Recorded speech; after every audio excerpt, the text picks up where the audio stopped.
Thank you, Pastor Colby, and thank you, Pastor Ryan, for that excellent message. I'm so excited to be a part of this conference. When Pastor Ryan said, listen, we're looking to host a conference November 16th, I immediately canceled all my aerobics classes and promised him that I would be here. Some of you are laughing too loud. All right. This morning, we're going to talk about foundations. This conference is all about foundations. Foundations point us to what we're standing on. Ultimately, they're pointing to our ultimate authority. Now, what we're standing on as Christians should hold us up, hopefully. If what we're standing on doesn't hold us up, what's going to happen? We're going to fall. And if we fall, it's going to hurt. So we have to make sure that what we're standing on is solid ground. Otherwise, we could be building our houses or our lives upon a shaky foundation. Now, recently, my daughter turned 13 years old, and we had a coming into womanhood birthday party for her. And we had a bunch of people go up and exhort her from the scriptures. And finally, it was my turn to pray for her and encourage her and exhort her. So after my prayer, I asked her two very important questions that I want you to listen to and consider today also. Number one, what are you living for? And number two, what are you building your life on? What are you living for? And what are you building your life on? And this really comes right out of Matthew chapter 7, where Jesus says, build your house upon the rock.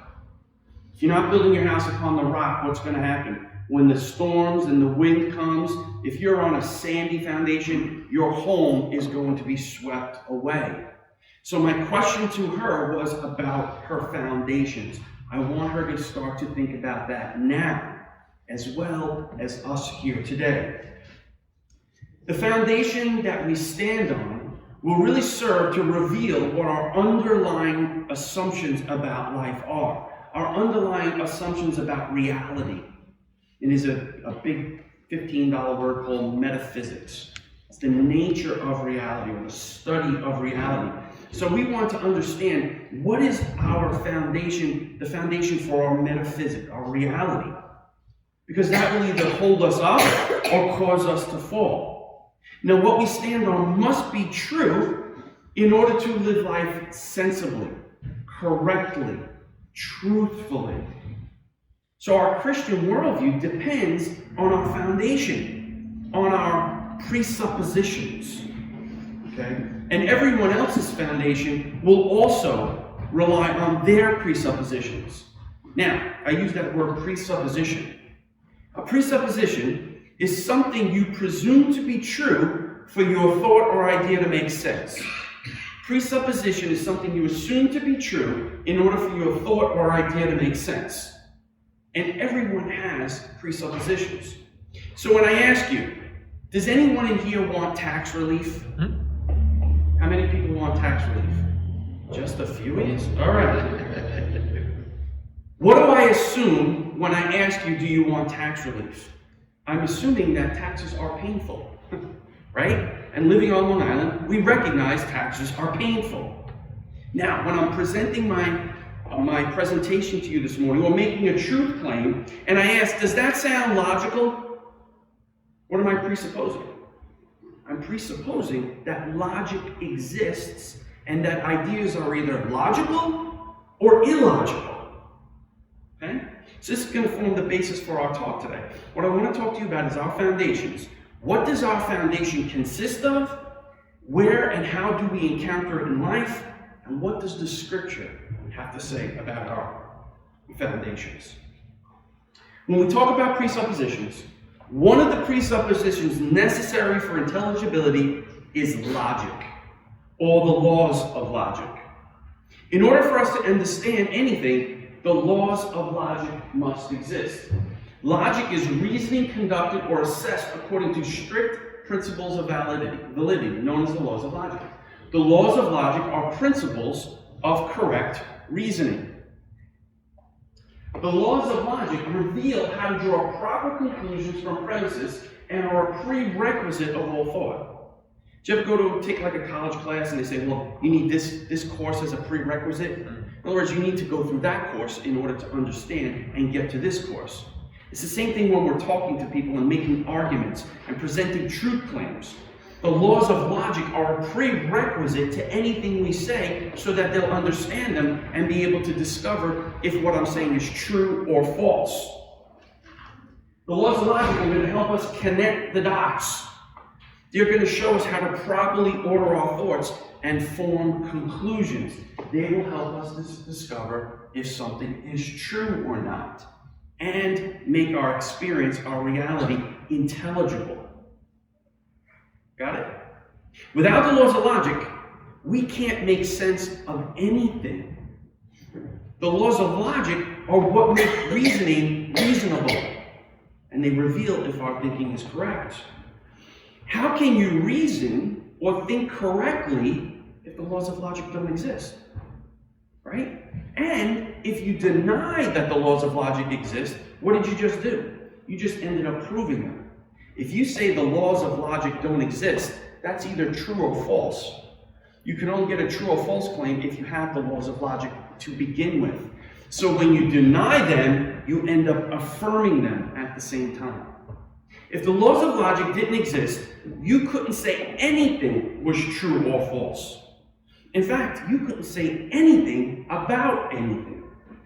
All your truth statements, everything that we say is connected to a bunch of other beliefs that we hold to be true before we get to that statement. Like I said before, does anybody want tax relief? I assume taxes are painful. Does my idea sound logical? I assume the laws of logic. This happens in everything that we say. So, there are three fundamental laws of logic. The first one is the law of identity. A is A.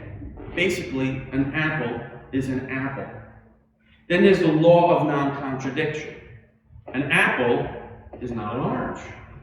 And then there's the last law, the law of excluded middle.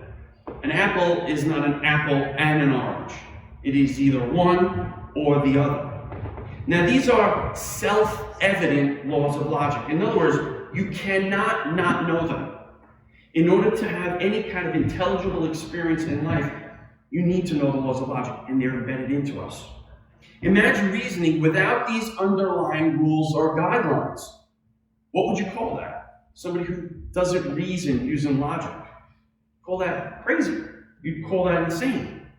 And without the laws of logic, think about this. Contradictions would be okay.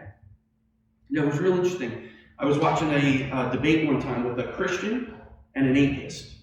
And the atheist did not believe in anything that he couldn't see, touch, weigh, or feel. So the Christian said, well, what about the laws of logic? You can't see, touch, weigh, or feel the laws of logic.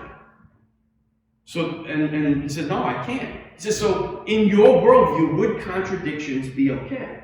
Now the atheist, in order to be consistent, said yes. So the Christian said, no, you can't. He says, yes, I can. The Christian said, no, you can't.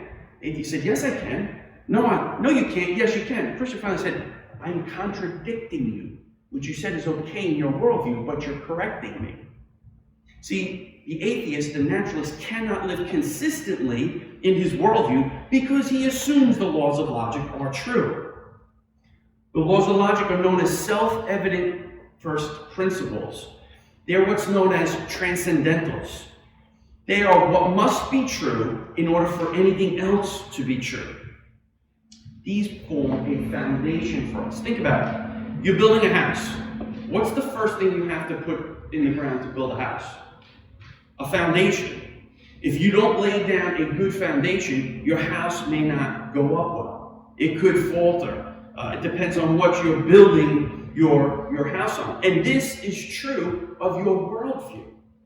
Worldview is basically a set of presuppositions by which you look at the world and build your life on. So if you're not building your life or your worldview on a firm foundation, you're going to have trouble. These laws provide the foundation upon which we can understand anything. Again, deny them and you end up proving them. That's why they're called transcendentals.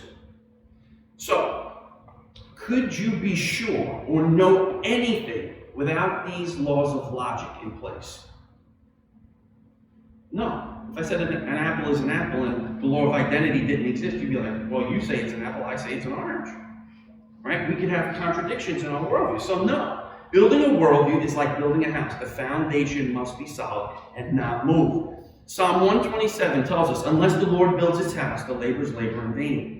God is the constructor of reality. He's the one who's laid the foundation already, and it's incumbent upon us to set our foundation on what he says, not what we think. So everyone believes in the laws of logic, okay, and uses them. They are presupposed by atheists, skeptics, agnostics, and Christians. We all share a common belief in the existence of these laws, and we assume at the start that they exist and are valid. In other words, these laws are presupposed by believers. They have a presupposition that the laws of logic exist. Every time they ask for proof or evidence, they're presupposing that the laws of logic exist. But here's the question. Where do we think the laws of logic come from? Are these conventions that were just made up by man? Were these concepts that were invented by us or discovered by us? The question becomes, whose worldview can account for them? Who has the proper foundation to account for the immaterial laws of logic? Everybody with me so far? We're good? Okay. Next slide. What are the characteristics of the laws of logic? So, do laws of logic have physical qualities? Do the laws of logic extend into time or space? You can talk. Do the laws of logic extend into time or space? No. No. They're immaterial, right? They're not made up of something that we see, touch, weigh, or feel. Like you can't go into the deli and say, give me a half a pound of the laws of logic sliced in, right? The laws of logic are immaterial. Are the laws of logic provable by the scientific method? Can you do a scientific experiment to prove that there are laws of logic? No, you can't. Right? So they're immaterial. They're not physical, and they're not provable by the scientific method. They exist, but they're not in existence such that we can do a physical experiment to prove they exist. Okay. So we know that the laws of logic are immaterial. Next, do the laws of logic vary from person to person? Now, if you're married, you might say, yeah, they do kind of vary from person to person. I say one thing, she says another. But I'm saying, do the laws of logic, the law of identity, the law of non-contradiction, is that fixed or does that vary from person to person? Are the laws of logic dependent on what we think? Do the laws of logic change based on what I think of them? No. They are fixed. They cannot be changed. They're objective. Okay? So the laws of logic are objective. They have reality independent of our mind or individual thought, and they're not subjective. Got it? So in other words, if I ran into the middle of a street and a truck was coming, you said, Anthony, watch out. You're going to get hit by a truck, and I turn to you and I say, I don't believe in trucks. What's going to happen? I'm going to get hit by the truck. And depending on the size of the car, maybe if it was a Prius, I'd win. Right? So no, the laws of logic are immaterial and objective. They don't change from person to person. Next, where do the laws of logic apply? Do the laws of logic vary state by state? Or do they apply everywhere? I would present to you that the laws of logic apply everywhere. The law of non-contradiction applies in New York. It applies in Japan. It applies in Europe. The only place the law of non-contradiction doesn't apply is in Congress. That's your cue to laugh. All right. So, the laws of logic are universal. Okay? They exist or operate everywhere under all conditions, and they do not vary from person to person. The question becomes, whose worldview can account for them? Theism or atheism, naturalism? Which do you think? Can an atheist naturalistic worldview account for immaterial laws of logic? I propose to you no. In fact, every time the atheist opens his mouth, he issues an IOU to God. Okay? When he makes a truth claim and denies the existence of God, he's using the laws of logic, which are immaterial, objective, and universal. So he's borrowing from God's capital, the laws of logic, stepping into his worldview and trying to deny the worldview he just borrowed those laws of logic from. He's standing on shaky ground when he does that. He has no foundation for the laws of logic. He must rely on the Christian worldview to get them. Naturalism, which says all that exists is nature, matter, emotion. Matter and motion cannot explain immaterial laws. Matter cannot explain an immaterial mind. Matter cannot explain reasoning. Every time the atheist opens his mouth and uses the laws of logic, he's issuing an IOU to God. The laws of logic reflect perfect thought. They reflect the perfect mind of God. And since we are created in his image, we get that written into us, programmed, written on our heart. We know the law of identity. We know the law of non-contradiction. It's ingrained into us. They're known as first principles. Okay? They become the foundation of knowledge. Again, only possible in a Christian worldview. Now, anybody here of Ravi Zacharias? You've heard of Ravi Zacharias? Okay. Ravi Zacharias was invited to the Wexner Center of Arts in Ohio. Now, this Wexner Center of Arts was billed as the first postmodern building. Postmodernism basically says that what's true for you is true for me. What's true for you is true for you. What's true for me is true for me. Right? Truth is relative. So, they invite Ravi Zacharias to this Wexner Center of the Arts, and the curator is walking him around the museum, and he's telling Ravi that the architect who put this building together felt that since life has no purpose or design, why not construct a building that reflected no purpose or design? So he was so proud in building this building. He built staircases to nowhere, uneven scaffolding with no purpose, banisters without stairs, rooms with odd angles and odd angle floors, undesigned ceilings, various heights. It was very avant-garde, very postmodern, right? And he did this to represent the genius of evolved postmodern thought. So the curator turns to Ravi and asks, "So, what do you think?" Ravi looked back at him and said, "Did he use the same method when he built the foundation?" No. You don't use relative thinking when you build a foundation, because it's the foundation that holds everything else up. If you decided to build uneven stuff on your foundation, you wouldn't be able to build it. The foundation is the most important point. You cannot mess with the foundation of the building, and the same is true of your worldview. Again, every time the atheist asks for proof, he's relying on God to do it. The problem is his worldview has no foundation. He has his feet firmly planted in midair.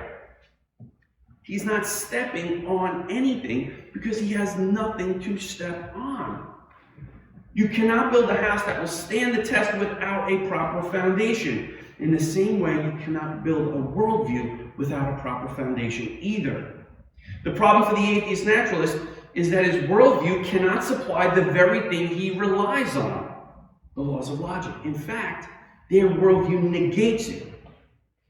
In fact, how could you presuppose and justify a law of logic without presupposing and justifying a lawgiver? That's why atheists now are trying to reinvent the language, change the language. Oh, we don't want to call them laws of logic. It's not good to call them laws. You know why? Because they have recognized that a law means a lawgiver. Laws just don't pop into existence on their own. So the atheist worldview denies the existence of immaterial realities and yet requires the immaterial and scientifically unprovable laws of logic to do it. the worldview is self-defeating. Only the Christian worldview can give you the preconditions of intelligibility. Now, preconditions of intelligibility are conditions that must be accepted as true before we can know anything about truth. They are what must be true in order for anything else to be true. They are our foundation. Now, if you affirm immaterial laws without proof for them, how can you now dismiss an immaterial lawgiver based on that same train of thought or that same line of thinking? Preconditions of intelligibility include what I'm talking about today, the laws of logic, but it goes much further than that. One of the preconditions of intelligibility is the uniformity of nature. In other words, how do we know that tomorrow is going to be like today? Do we just have blind faith that tomorrow will be like today? No, we know that God upholds everything by the power of his hands, right? He sustains the universe the way it is and keeps it constant. But for the atheist, how does he know tomorrow is going to be like today? Based on his worldview of a random chance universe based on chaos. He doesn't. He has no reason whatsoever, based on his worldview, to believe that tomorrow will be like today. So, I told you I wanted to go through what the laws of logic were and why they're our foundation. Now, I want you to see them in action. One of the most famous debates I've ever watched was between Dr. Greg Bonson, who's a Christian, and Gordon Stein, who's a college professor. And in this debate, you're going to hear it and see it in a second. Just listen carefully because the sound isn't perfect. This becomes one of the most memorable debate moments in any debate I've ever listened to. In fact, it becomes internet gold.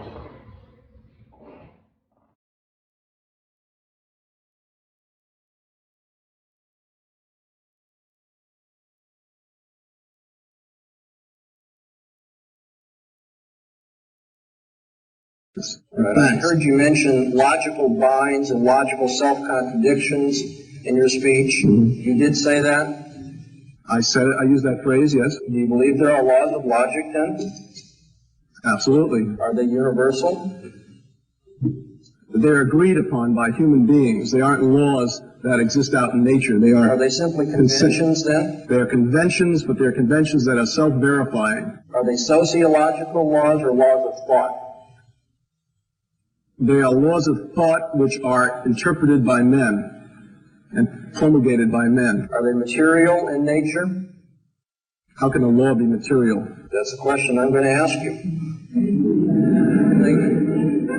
I would say no.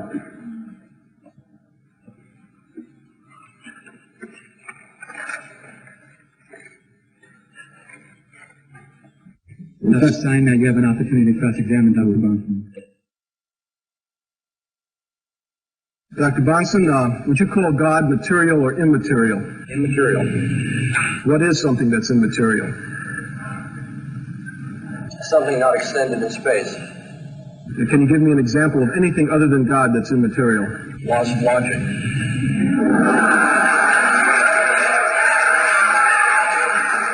Can I ask that you hold that down?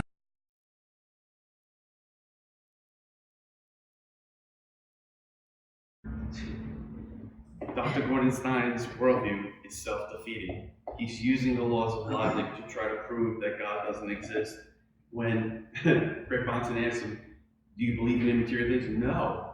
What is something immaterial? The laws of logic. The very thing he's borrowing from our worldview, he's trying to use to defeat it. He's basically soaring off the branch upon which he sits. Okay? So now, I told you I wanted to give you some practical examples. So, Gordon Stein was misusing the laws of logic because the laws of logic are not used in a vacuum. They have to be used properly, and if you're not standing on the correct foundation and the correct worldview, you're going to come to some very, very wrong conclusions. So, I'm going to do a little role play here. I want you to pretend that I came here, I landed here from Mars, I've been on Earth for about 3 months, and I want you to tell me what this is. That. Who can tell me what that is? Really fancy pen. No! A stainless steel screwdriver. Stop it. Oh, thank you. Thank you. Now I'm from Mars, so what's butter? Forget it. Okay, so you call that a butter knife? Listen, I've landed here from Mars, and I've been to several people's houses.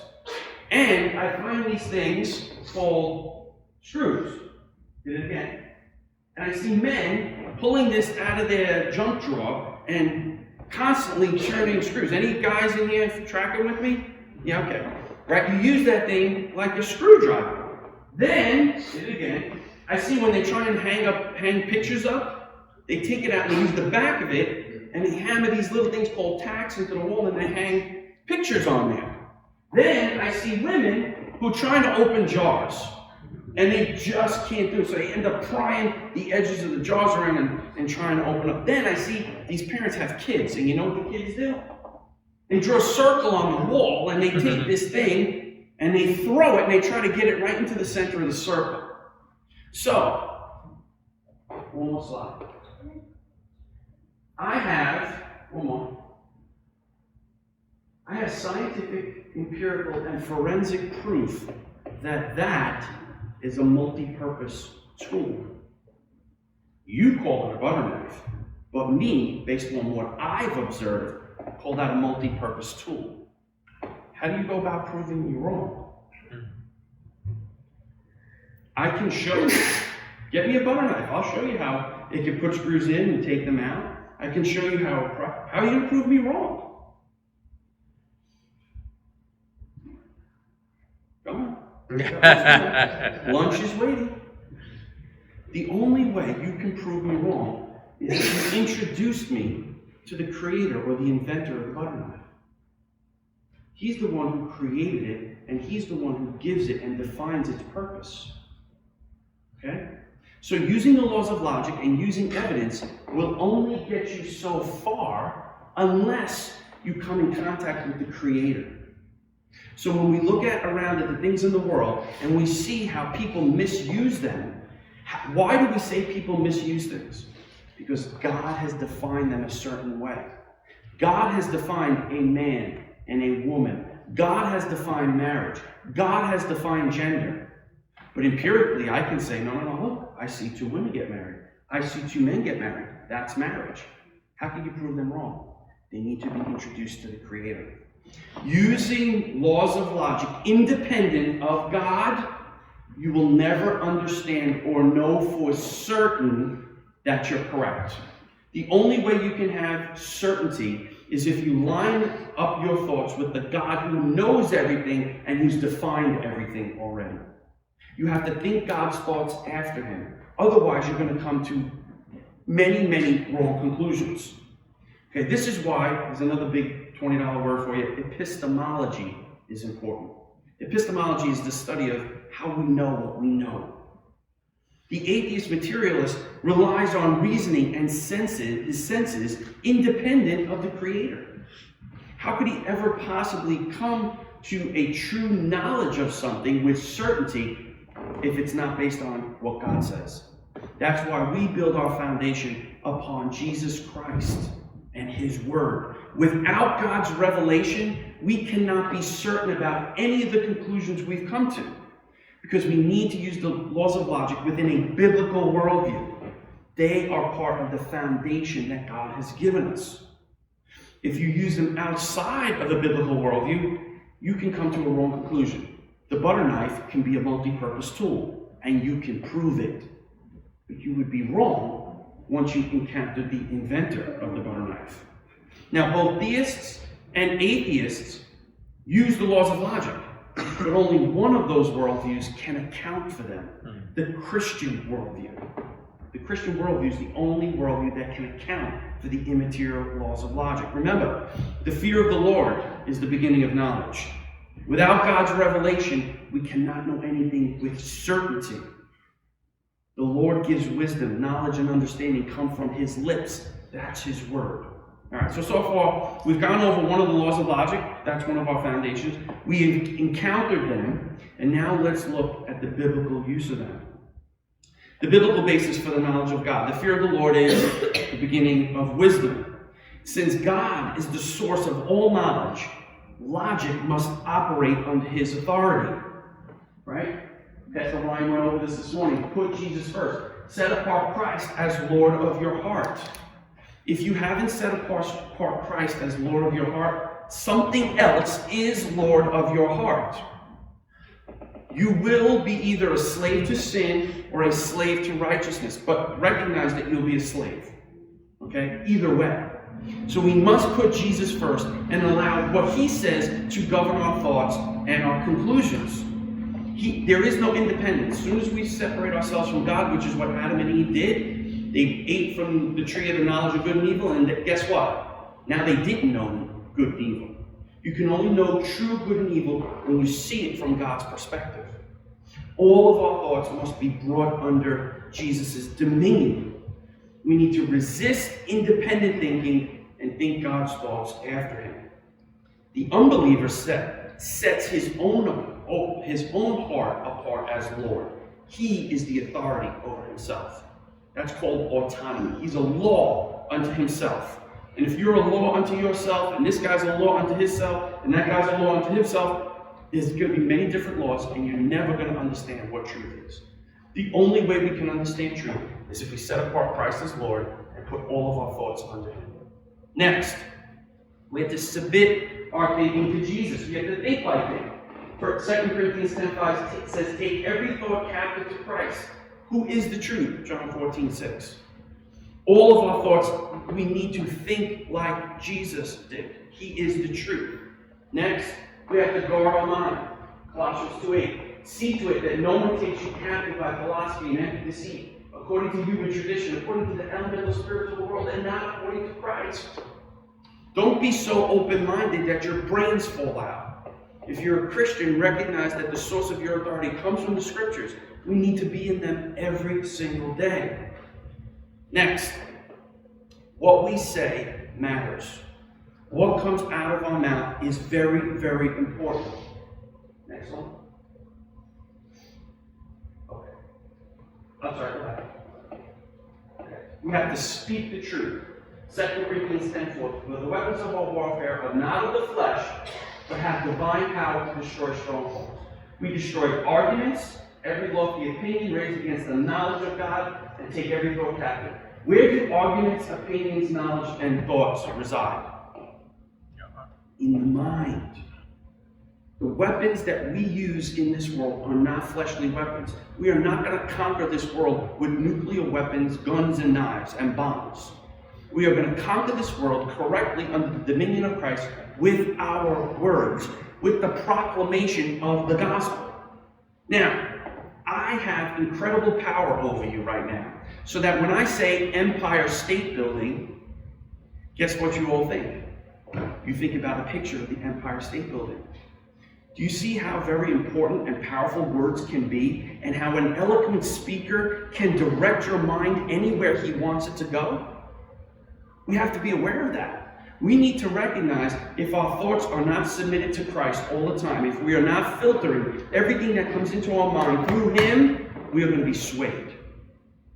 Let me ask you something. What's your name? Harold. You live around here? Where's a good place to get a slice of pizza? I'm going to go for lunch. Where should I go? This time, Lindenhurst. Lindenhurst. What's the name of the place? Mario's. Okay. So now, I guarantee you, next time any one of us are in Lindenhurst and we're craving for pizza, we're going to say, you know what? That guy Harold, he said Mario's is the best pizza. And you're going to end up going there. See how influential you are? Right? We don't realize that the words that come out of our mouth are going to shape and mold people's minds. Think about it.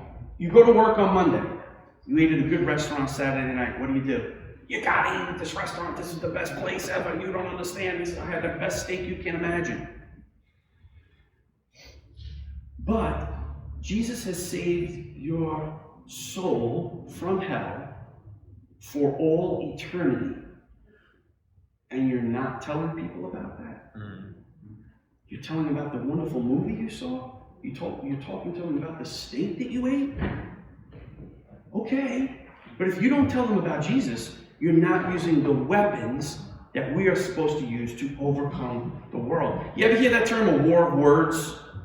That's exactly what we're in right now. But understand something, as Christians, we have the upper hand. We have the truth. And God will use the truth to set people free. When we proclaim the gospel, when we proclaim Jesus as Lord, when we give them scriptural thinking, it's going to connect. God will use that, shape their mind, and translate them from the kingdom of darkness into the kingdom of light. Now, this is how important and serious this is. Luke 23:23. This is when they were going to choose Barabbas or Jesus to be crucified. But they were urgent, the Jews, demanding with loud cries that he should be crucified. And their voices prevailed. So Pilate decided that the man should be granted. Their voices prevailed. Do you see their voices prevailing in this culture right now? You betcha. Why? We're silent. We're not opposing the culture. Like Pastor Ryan said, we've imported this word nice. We're trying to marry nice with gentleness and respect. Nonsense. We need to speak truth, even if it costs us our lives. And it might. Look what's going on. But when we proclaim the truth, God is glorified, and He enters the picture. He does things when the truth is proclaimed. We need to speak so that our voices prevail. We cannot sit around silently and do nothing. So let me just summarize this up for you. Keep going. The laws of logic govern thought and help us to discover truth. Truth exists. You can't deny it without affirming it. That's the laws of logic. Next, the laws of logic are first principles. They're the foundation of knowledge and only supported in a Christian worldview. A naturalist atheist cannot account for them. Next, the laws of logic are immaterial, objective, and universal.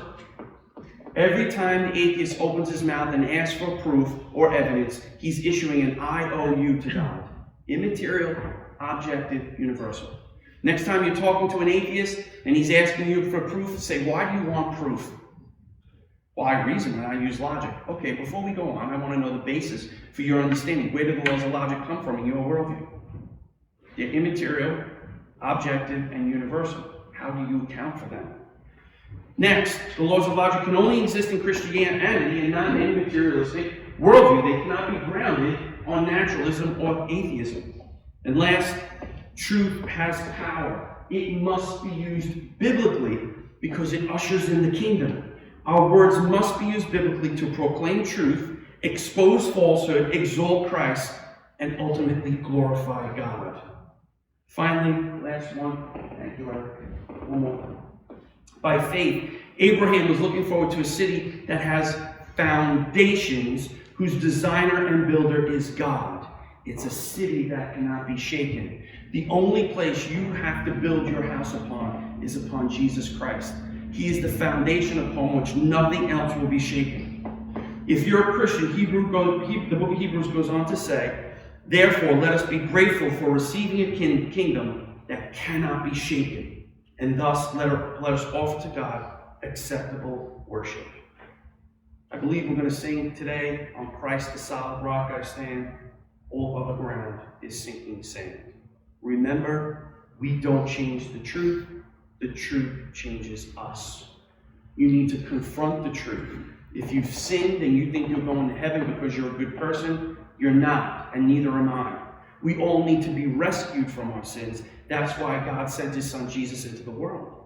You turn from your sin, you recognize that it's sinful, and it will be punished by a holy God. Every sin in this world will be punished, will be paid for, either by you or by Christ.